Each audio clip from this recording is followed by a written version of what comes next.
En sus términos más simples, la comunicación es el proceso de transmitir y recibir ideas, información y mensajes entre individuos. La sociedad humana se funda en la capacidad del ser humano para transmitir intenciones, deseos, sentimientos, conocimientos y experiencia de persona a persona. En su sentido más amplio, la comunicación tiene como interés central aquellas situaciones de comportamiento en las cuales una fuente transmite un mensaje a un captador del mismo, con un intento constante de afectar el comportamiento del último. Vamos a señalar tres tipos de comunicación. La primera, comunicación interpersonal. Es aquella en la que se interactúa con otros individuos, es decir, se establece un diálogo con ellas. Es la forma de comunicación más primaria, directa y personal.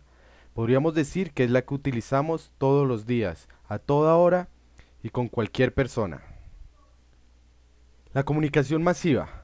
La comunicación masiva es toda aquella que se realiza a través de los medios de difusión de información, como es la radio, la televisión, los periódicos, revistas, el internet, las redes sociales, en fin, cualquiera que esté delante de un medio de información. En la comunicación hay algo muy importante, que son los códigos. Hay 5 clases de códigos: los lingüísticos escritos, que son cuando la comunicación va de manera escrita, por ejemplo, una carta; los lingüísticos orales, que son cuando la comunicación van hablando como en una conversación; los no lingüísticos visuales, que son, por ejemplo, en la publicidad, una valla; los no lingüísticos gestuales, que son cuando utilizamos las manos para referirnos a algo; y los no lingüísticos acústicos, que es, por ejemplo, el sonido de una ambulancia, que ya sabemos que viene ahí una ambulancia. La comunicación directiva. La comunicación directiva tal vez podría ser definida como una de las tres formas de comunicación con mayor valor. Este ramo se refiere a la comunicación entre la dirección y los públicos objetivos, internos y externos. Desde esta perspectiva, la dirección ejerce fuerte influencia en los niveles de gerencia media y alta dirección a efecto de acceder a los recursos primordiales de la empresa. Como bien los recursos primordiales podrían estar los consumidores, representantes, distribuidores, proveedores, agencias gubernamentales, legisladoras, etcétera. Esta comunicación involucra tres elementos: el transmisor, el medio de comunicación y el receptor. La efectividad de la comunicación depende de estos tres. Si el transmisor es incompetente o el mensaje poco claro, el receptor no entiende el significado de la señal. La comunicación directiva puede ser verbal, que consiste de palabras habladas y escritas, o no verbal, expresadas por medio de acciones, gestos, expresiones faciales, música y figuras. La comunicación gerencial.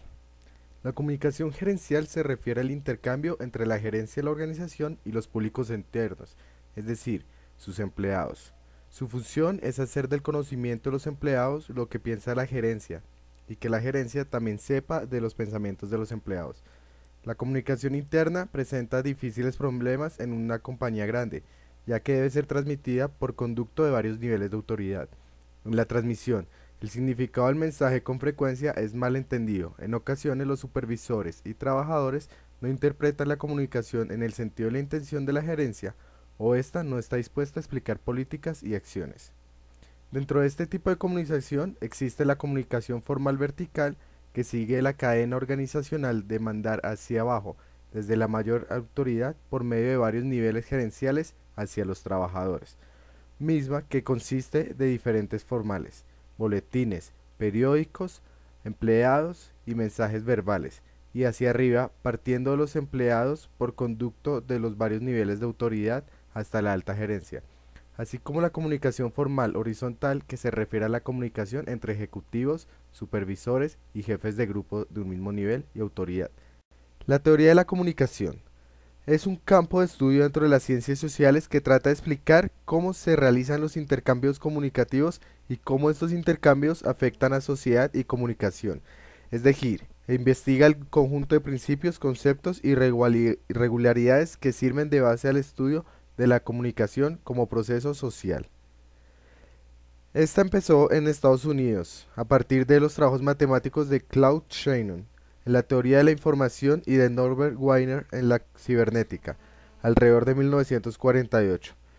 Claude, ingeniero de telecomunicaciones, elaboró y formuló su teoría matemática de las comunicaciones o de la información, El estudio de los mensajes, de los medios para transmitirlos, de las formas de almacenamiento, la posibilidad de crear y usar en forma racional nuevos medios indispensables para el funcionamiento de las sociedades.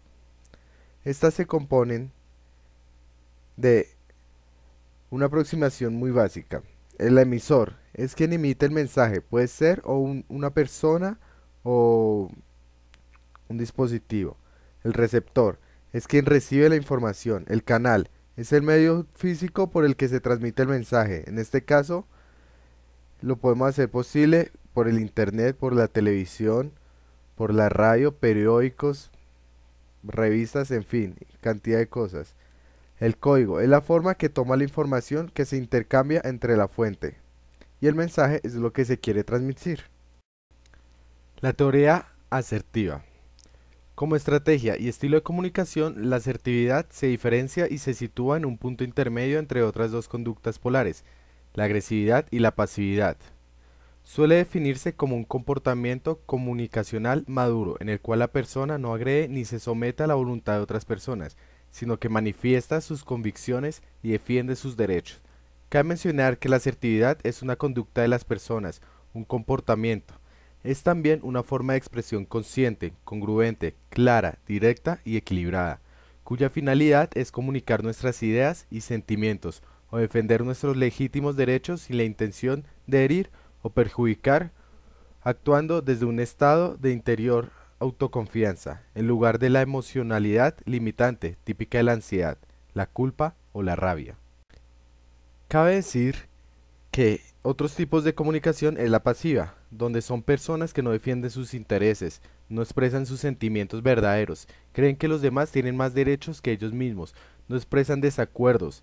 Este estilo tiene como ventaja que no suele recibir rechazo directo por los demás, pero tiene la desventaja de que los demás se van a aprovechar. Las personas que se comportan de manera pasiva presentan sentimientos de indefensión, resentimiento o irritación. La agresiva no tiene en cuenta a los demás, no tiene en cuenta el sentimiento de nadie. En casos extremos acusan, pelean, amenazan, agreden e insultan. Presentan la ventaja de que nadie les pisa y la desventaja de que nadie les quiera a su lado. Y la asertiva, que es la que ya hablamos.